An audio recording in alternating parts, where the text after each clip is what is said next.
मैं आज मातृभूमि पर न्योछावर उन सभी वीर जवानों को लाल किले की प्राचीर से आदरपूर्वक नमन करता हूं।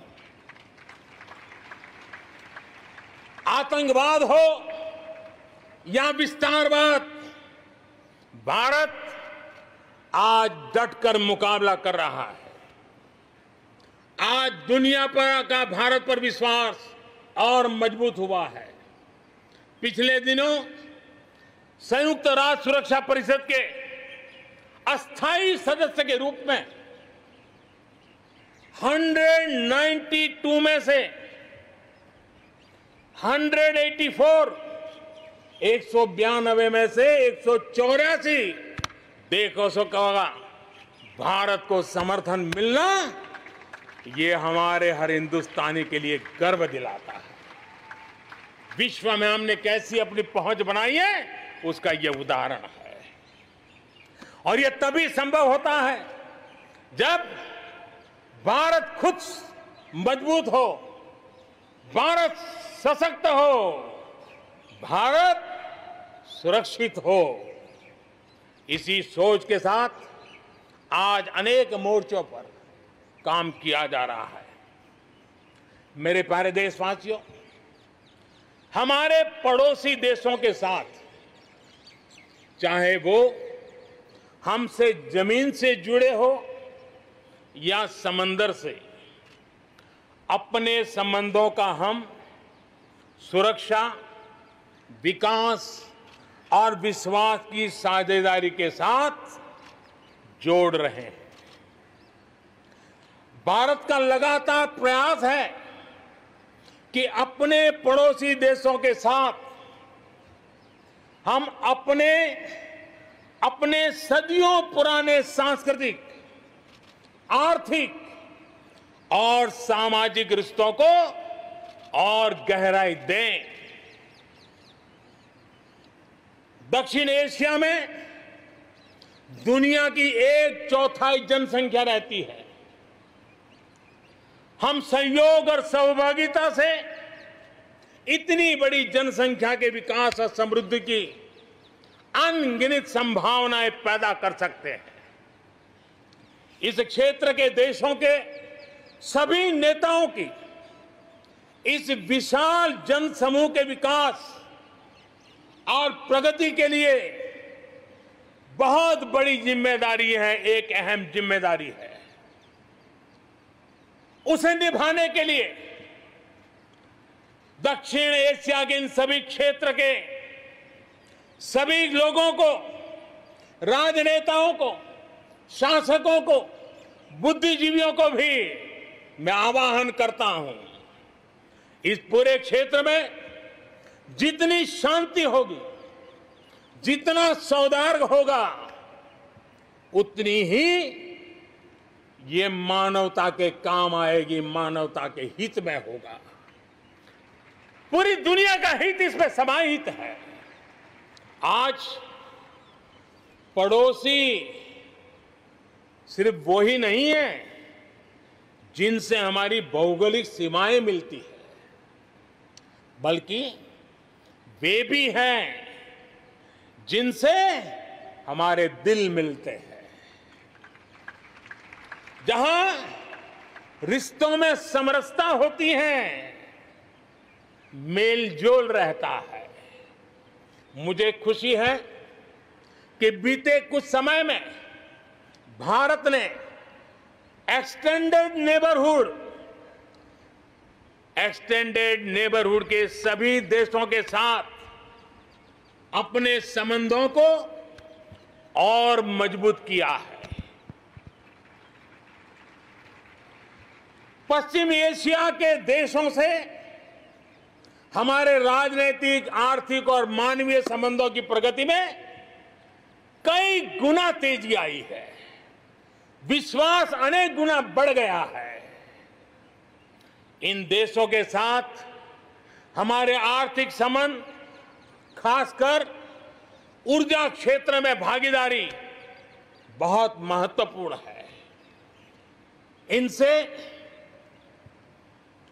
कई देशों में, इन सभी देशों में, ज्यादातर देशों में बहुत बड़ी संख्या में हमारे भारतीय भाई बहन काम कर रहे हैं। जिस प्रकार इन देशों ने कोरोना के संकट के समय भारतीयों की मदद की, भारत सरकार के अनुरोध का सम्मान किया, उसके लिए भारत उन सभी देशों का आभारी है और मैं अपना आभार प्रकट करना चाहता हूं। इस प्रकार हमारे पूर्व के आसियान देश, जो हमारे मैरीटाइम पड़ोसी भी हैं, वो भी हमारे लिए बहुत विशेष महत्व रखते हैं। इनके साथ भारत का हजारों वर्ष पुराना धार्मिक और सांस्कृतिक संबंध है। बौद्ध धर्म की परंपराएं हमें उनसे जोड़ती है। आज भारत इन देशों के साथ सिर्फ सुरक्षा क्षेत्र में नहीं, बल्कि समुद्री संपदा के क्षेत्र में भी सहयोग बढ़ा रहा है। मेरे प्यारे देशवासियों, भारत के जितने प्रयास शांति और सौहार्द के लिए है, उतनी ही प्रतिबद्धता अपनी सुरक्षा और अपनी सेनाओं को सशक्त करने के लिए भी है। रक्षा उत्पादन में आत्मनिर्भर भारत के लिए बड़े कदम उठाए गए हैं। हाल ही में 100 से ज्यादा सैन्य उपकरणों के आयात पर हमने रोक लगा दी है। मिसाइलों से लेकर के हल्के युद्धक हेलीकॉप्टरों तक, असॉल्ट राइफल से लेकर ट्रांसपोर्ट एयरक्राफ्ट तक, सभी मेक इन इंडिया हो गए। अपना तेजस भी अपनी तेजी और अपनी ताकत दिखाने के लिए आधुनिक जरूरतों के हिसाब से तैयार हो रहा है। देश की सुरक्षा में हमारे बॉर्डर और कोस्टल इंफ्रास्ट्रक्चर की बहुत बड़ी भूमिका है। आज हिमालय की चोटियां हो या हिंद महासागर के द्वीप, हर दिशा में कनेक्टिविटी के विस्तार पर जोर दिया जा रहा है। लद्दाख से लेकर के अरुणाचल प्रदेश तक बड़े पैमाने पर हमारे देश की सुरक्षा को ध्यान में रखते हुए नई सड़कें तैयार की गई हैं। देश में, मेरे प्यारे देशवासियों, हमारा इतना बड़ा समुद्र तट है, लेकिन साथ साथ हमारे पास 1300 से ज्यादा आइलैंड्स हैं। कुछ चुनिंदा आइलैंड के महत्व को देखते हुए तेजी से विकसित करने पर हम आगे बढ़ रहे हैं। आपने देखा होगा, पिछले सप्ताह 5 दिन पहले अंडमान निकोबार में submarine optical fibre cable project का लोकार्पण हुआ। अंडमान निकोबार को भी चेन्नई और दिल्ली जैसी इंटरनेट सुविधा अब उपलब्ध होगी। अब हम आगे लक्षद्वीप को भी इसी तरह जोड़ने के लिए काम को आगे बढ़ाने वाले हैं। अगले 1000 दिन में लक्षद्वीप को भी तेज इंटरनेट की सुविधा से जोड़ने का हमने लक्ष्य रखा है।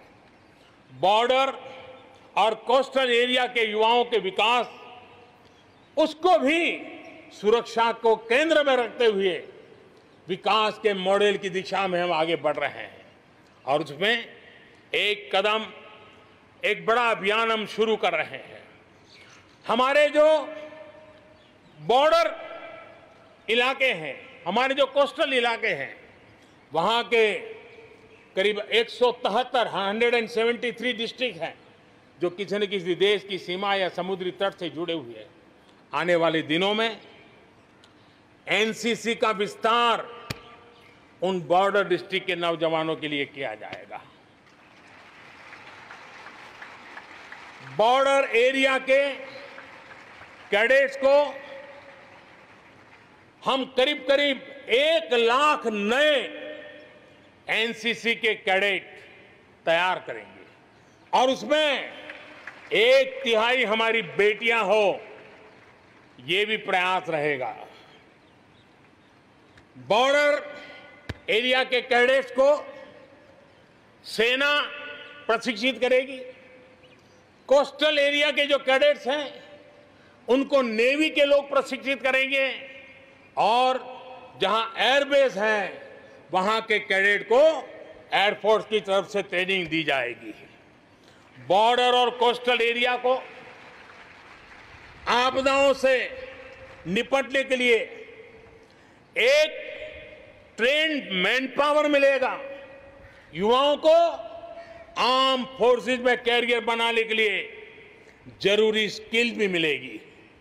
मेरे प्यारे देशवासियों, पिछले वर्ष लाल किले से मैंने कहा था, बीते 5 साल आवश्यकताओं की पूर्ति और अगले 5 साल आकांक्षाओं की पूर्ति के हैं।